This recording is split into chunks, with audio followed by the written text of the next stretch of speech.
welcome to the Brain Share and Influencing Show on all your social media platforms. Just don't forget to subscribe, like, share, and follow. I'm your host, Sharon. Guys, thank you so much for subscribing. Thank you so much for watching this show every Friday, 8 p.m. Those who haven't subscribed, just quickly go and subscribe, and don't forget to tap on that bell. You will be seeing all the notifications concerning the Brain Share. Today's topic is management. Today we're going to look at management. Do you want to go and apply for a post of being a manager? Are you a manager in any company or in any place? Today I moved with a mentor. He's an inspirational man. He's going to talk about so many things concerning about management. Has been in management for some time, so he has experience. Just sit down and watch. Let's welcome him on our show. You're welcome, sir, on the Brain Share. Thank you for hosting, Sharon. Yes, introduce your names to the people and tell them what you're doing. My name is Baluti Rogers Mukasa. I'm the general manager here at Fusion Eco Resort and Auto Spa. My background is management, among other things. So, yes. Okay, people watching Brain Share want to know so many things concerning about management. So what is it all about? What is management? Okay, management, to start with, I won't give a professional kind of description. I will just put it in simple terms. Management is the direction of human resource, which means the people you work with, to basically attain a predetermined goal. So it means the goal has to be known. When you're doing management, you first have to know what is the goal, what is the project about. So you sit down, plan. It is not a one-person gig. It's something to go. When we talk about human resource, you work with different people from different backgrounds, professional backgrounds, to achieve that predetermined goal. For example, if you're building a house, you need a landscaper, you need a fondi, you need someone to do the roofing. You won't find that you have the person doing landscaping, putting up the blocks is the same person who is going to, these are different people, but at the end of the day, when the structure comes up, it is a wowing factor. So you can just look at it as an example. Okay. That's what management is about. Okay, thank you so much. There are so many positions a person would like to apply on, but for you, you can be a captain, you can be a manager, you can be a supervisor, and so many other positions. Now for you, why did you apply for being a general manager? First of all, I didn't apply to be a general manager. I was outsourced. Wow. To be a general manager or to be a manager, it comes with experience, and normally it is not a starting position. Yeah. It is so hard for somebody to go and apply to be a manager. Because what are you going to manage? You can talk about your experience and everything. You grow to be a manager.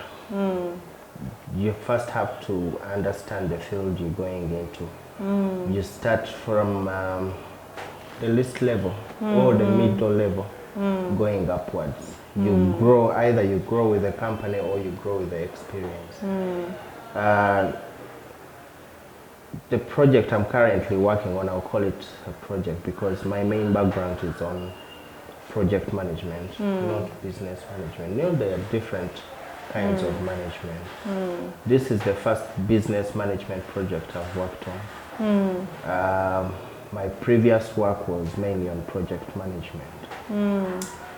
So through my experience and the things I've done in the past, they led me to this. Probably I wasn't the best suitable, but at the time, what the facility needed, I think needed somebody like me to oversee, because it is not mainly hospitality that was going on. There was a lot of construction, there was a lot of redevelopment.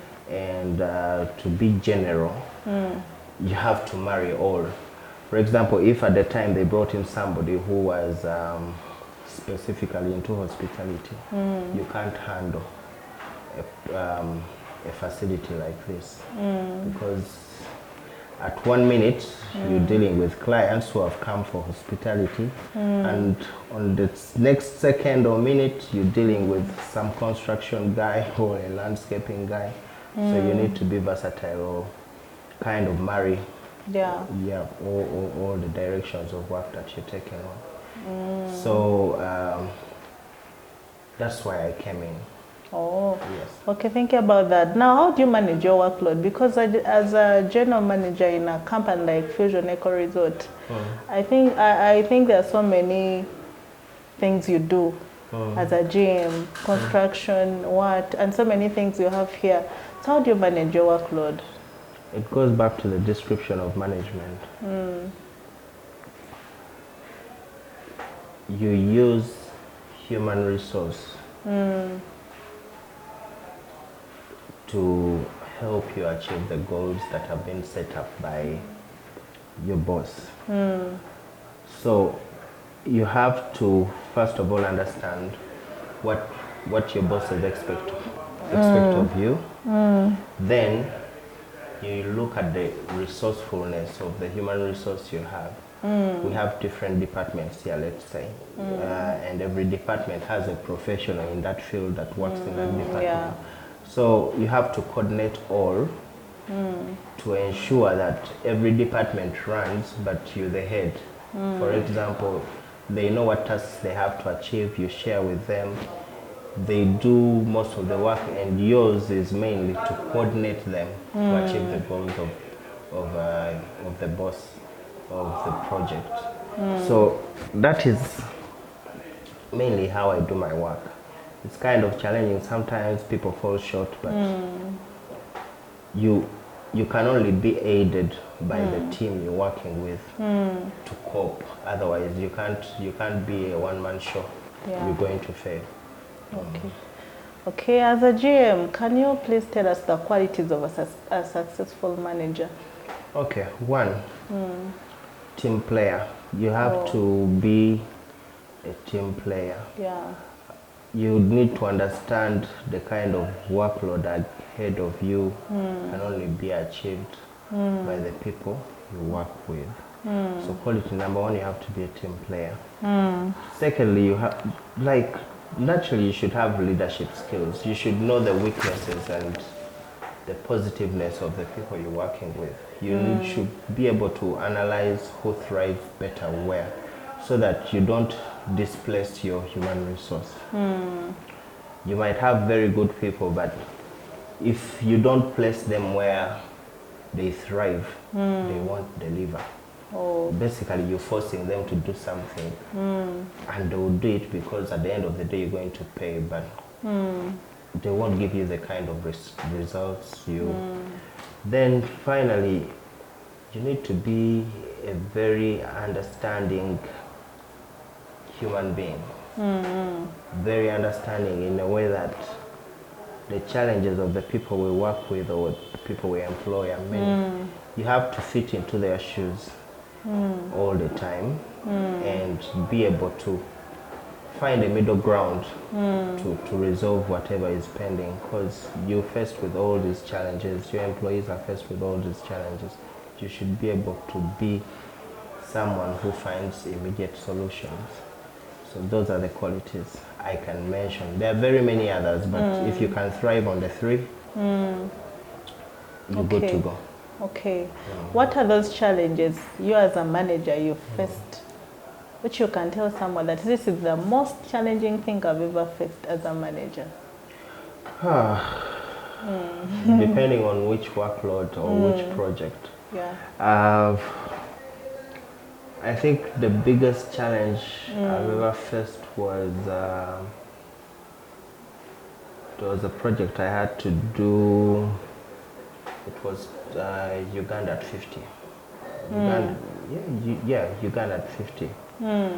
That year we were celebrating our 50th independence as a country, and my client was a telecom at the time. So the project was short notice. This client didn't see value into the entire hype of, but then the PR of the event, I think they were caught by surprise and like, we have to do something.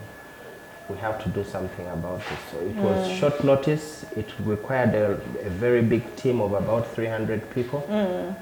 So getting 300 people to do different things, basically hiring them was the biggest challenge, and I've faced a couple of those. There is nothing as hard as getting human resource on short notice. Yeah. For example, you're employing somebody and they have a challenge and they don't turn up for work, and yet whatever they are doing for you is very strategic, and you have to find somebody immediately because management is all about targets. You're target driven. It is one of the biggest challenges. So, and I'll never forget that project. And in day-to-day life, it is one of those things that makes me scratch my head. Finding somebody to either fill in or replace on short notice. Yeah. It's one of the hardest tasks. Oh, so as a GM, how do you handle pressure? Like for you, you can be having many employers, but this one, my mother is sick. This one, my kid is sick. This one, is there not pressure? How do you normally handle it? If you're not ready to handle pressure, management is a no-go area. So in management, you live with pressure on a daily basis. It comes from your employer, it comes from the people you work with. You have to devise means of calming yourself and focus in order not to lose focus. I always have a theory I use, because when everything is going south and you're heading north, I just need to shut down for about 5 or 10 minutes to figure out the solution. So pressure is always there, it's always there. You just have to think with a straight head, because most of the things that hit you are abrupt, unexpected. If you make a quick decision there and then, you might make a wrong one. You just need a clear head. So I can disappear for 5 minutes and figure something out, then come up with a solution, and it always works. Wow. But in regard to pressure, it's normal in management. Management, that is part of the work. Okay. Karen, like in such situations, how do you motivate yourself? Self-motivation. You know, when you have a task ahead of you, I think you just have to be positive and hopeful. You just pray that tomorrow is going to be a better day. You know, there are many things you can do. In my regard, I don't pray a lot. I pray, but I don't pray a lot, because prayer, yes, gives solutions, but it doesn't give immediate solutions. Actually, for you to be prayerful, you have to be very patient. But I meditate a lot.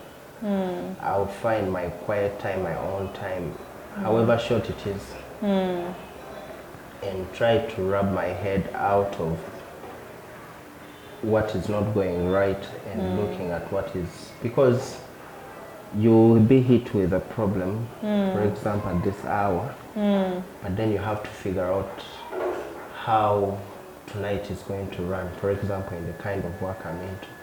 So, risk that this is a hardship, but work has to go on. So you just have to balance, and you don't have to give the negatives a lot of time. You can always review after, because once you focus much on what has gone wrong, then you're not a lot of things go wrong. In all projects, even people who are more professional than I am. But you have to first keep what has not gone right and deal with the positive, see the project through, then you can do a post-mortem after. Probably at the end of the day, that is when you get to recall all those people that gave you the hardest time in the day and see how you guys sort yourselves out. If you try to react at that actual point, you're going to lose it, because the people you're working with, the human resource, are going to be demotivated. You're going to waste a lot of time blaming each other. The other one say, no, it was supposed to be that one to do this, and you're losing it. So that's how I deal with that. Motivation, you just be hopeful that whatever you're doing is going to work, and if it doesn't, find out why it hasn't worked and hope for a better day. Okay. So before you even go further, you know you're the general manager of Fusion Eco Resort Hotel, but I forgot to ask, what does it do? You know, it can be a Fusion Eco Resort Hotel and Auto Spa is an establishment on Wavamuno Road in Munyonyo here. We started out as a car wash, a mere car wash. The development is into its 13th year. It's a growing project. Yeah, it is. We've currently advanced to being a hotel. Now what we do here is more of recreational. The vision of my bosses was to have a place, a one-stop area where you can have many activities, especially designed for individuals, but mainly families as well. Yeah.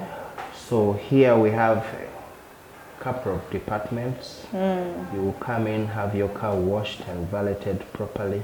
If you have a missus or yourself as a gentleman, you'll go to the hair salon, do your hair, do your nails. If it is health issues, then you'll go to the spa, you have steam and sauna, and end up in the massage parlor. If it is still fitness, you'll go to the gym or you'll go swimming. The kids will go to the play park and play. Yeah. Then you end up dining at the restaurant and bar. All those are facilities that we have. Wow. And entertainment, then to our most current inception, which is accommodation. So you will come here and live the following day or the following week. So that is what we offer in a nutshell. We have car valeting services, beauty spa, which is a salon, gym, steam sauna, swimming, kids park, bar and restaurant, and then accommodation. Okay, thank you and for also everything. sports, actually, I didn't mention. We have sports. We're doing a sports facility for football, basketball, and volleyball. Wow. Yeah. I've been telling these people watching the Brain Share that Fusion has so many things. But people watching Brain Share, today we have the general manager of the place I've been telling you about. He has mentioned all the things I've been mentioning in all the shows we've been shooting. And I would like to take this opportunity to thank you so much for giving an opportunity to the Brain Share. Thank you so much. Okay, away from that, can you please tell us how you motivate your workers in tough times?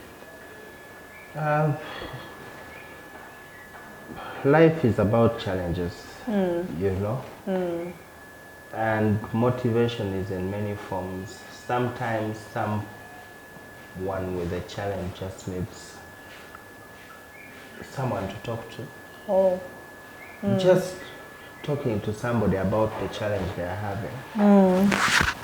In the beginning, I said, with management, you just have to put yourself in the shoes of your human resource. The people that work with you, I call it work with you. Most people will say who work for you, but work with you, because it is a team game. You have to understand them. the challenges they are having. You have to understand. And once you understand, you give solutions, either they're advisory or financial, depending. You assess, and as long as this person knows that when I take my issue to the GM, though I'll have a solution one way or another.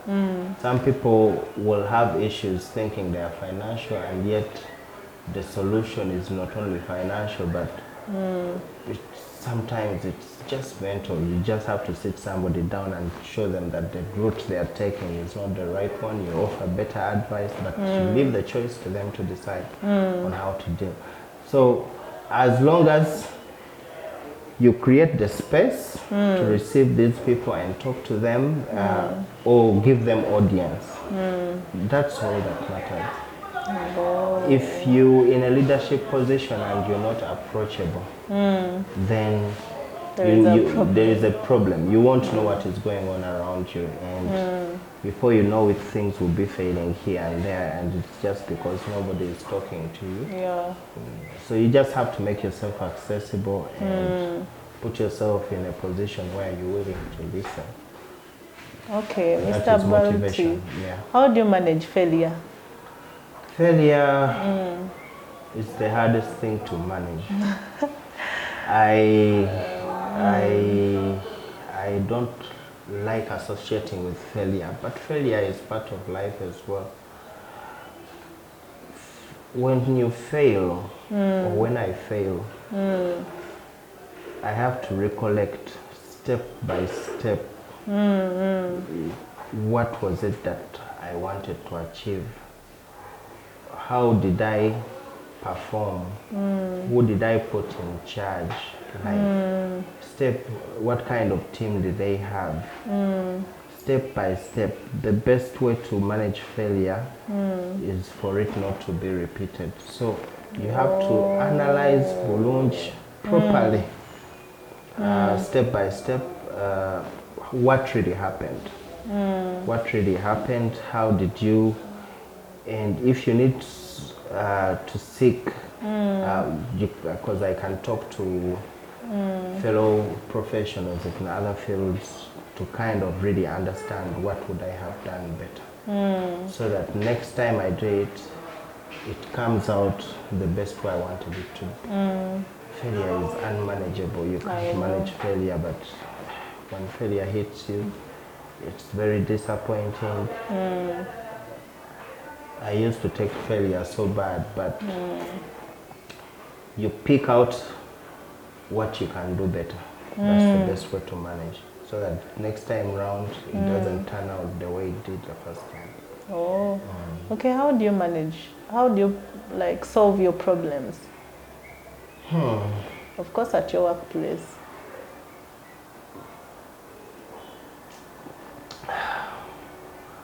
I have a very bad character. I'm an introvert. I like my space. Personal issues I resolve myself, but work-related issues, just like I said, you just have to bind by your team. You have to consult, or when things are going hard, even before, because you as employees and human resources, you have to find solutions before even you run to where the boss is, because at the end of the day, then why are you employed?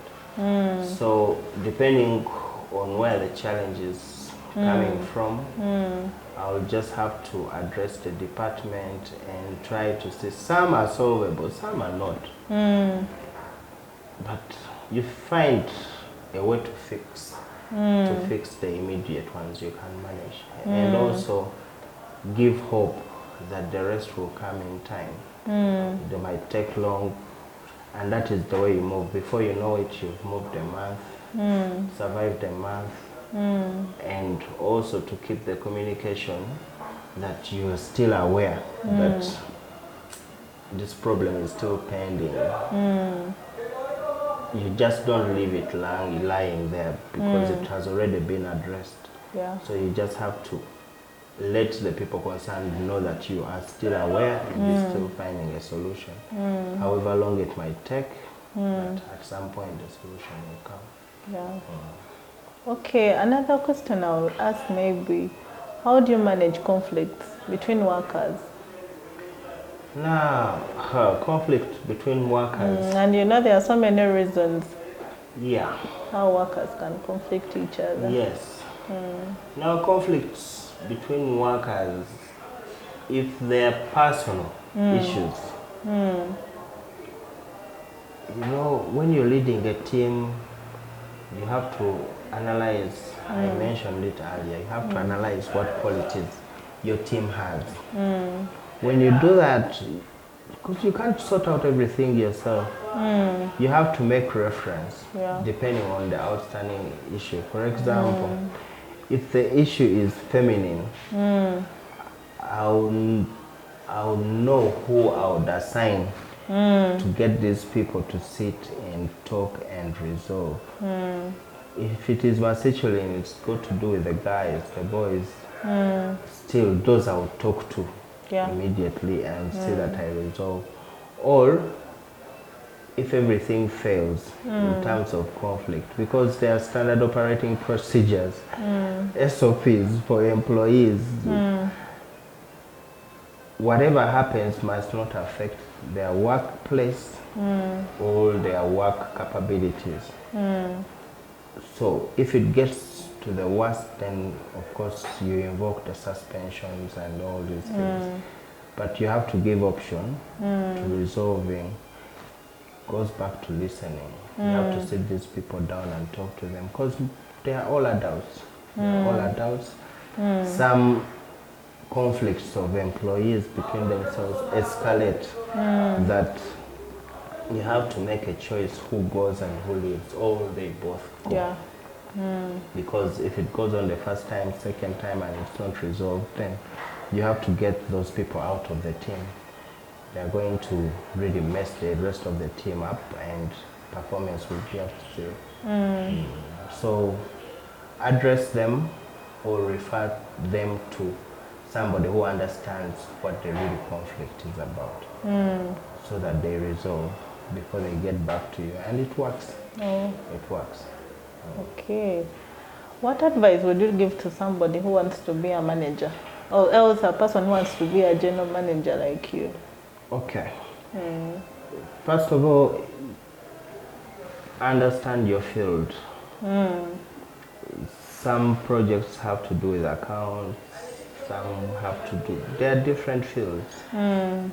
But for you to be a manager is like you've gone through the baby steps to a point whereby you can look at this project and assess it. You know what happens where. So nobody wakes up to be a manager. You graduate to that level through experience. Yeah. So look at the establishments where you are joining up to start work. Most people don't like places that start up, but there is nothing as good as working with a company that is starting up, so that you grow with it. That is where you will be most valued. Why? Because you'll have to be patient. For starters, you'll have the experience. Whatever goes on, you see, you know, and be very flexible to step out of your field. For example, if you are a plumber in an establishment, there is also electricals, you know. So when you're not doing your plumbing work, are you trying to see what the technician or the electrician is doing, so that you're before even you think about going to school to train to be an electrician or technician? You just have to open your mind, broaden, because in most establishments there are a lot of professionals in different fields. For you to be able to be a manager, you have to step out of your profession, from your skin. If you're an accountant, you have to step out of accounts and see what administration is doing, see what the other departments under you are doing, so that you have a broader idea of how that establishment, business or company works, then at some point they will see your qualities. If you are the person who gives solutions all the time, it means you're qualified.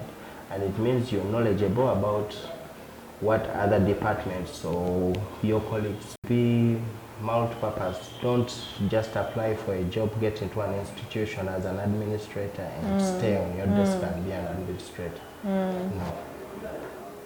Go see what accounts is doing, go see what how the salon works, depending, so that you have a broader picture of how the entire business runs. At some point, you get to a point whereby when you sit in these meetings, you're the one providing solutions. And if your bosses really notice you, they will know that you're capable. Your first management job will lead you to the rest as a manager. Nobody goes to school to be a manager. You will do management in school and everything, but nobody employs a manager straight from school. You have to be within the institution to gain the qualities and experience that require you to manage. But there are those who come as managers. Yeah, I just appoint them, this is your manager. Yes, but you know, sometimes it is a misuse. It is a misuse of categorization. It's a misuse of categorization. You know, management is leadership. You can call somebody a manager, fine, but when what they are doing is not really managerial, it is supervisory. But because we misuse terms, then you call somebody a manager. But what do they manage? Do they supervise or they manage? In most establishments now, because of political correctness and trying to motivate human resource, they call us team leaders. Yeah. You're a team leader. Yes, professionally you're a manager, but team leader. Why would you be called a team leader?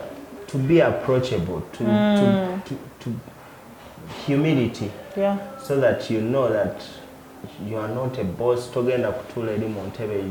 know, you cross your legs and just give orders.